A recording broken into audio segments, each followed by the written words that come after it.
SARS அவருடைய சகோதரர் ஜோதி அவர்கள் அந்த அவருடைய எண்ணத்துக்கு செயல்படுவதை சிறப்பாக செய்கிறார். அந்த சிறப்பை இந்த கண்காட்சி அதுவே கிடைக்கிறவர்கள் தன்னுடைய பிறவியிலிருந்து அவருடைய காலங்களை எப்படி அவர் வாழ்ந்தார், எப்படியெல்லாம் அவர் தன்னை வளர்த்து கொண்டார், அவர் வளர்ந்த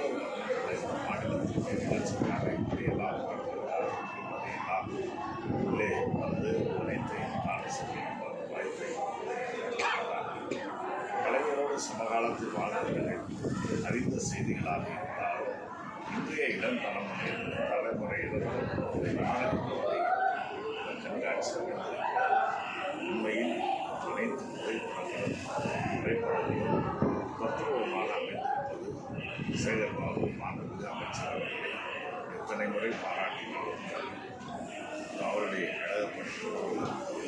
என்னுடைய வாழ்த்துக்களை இப்போ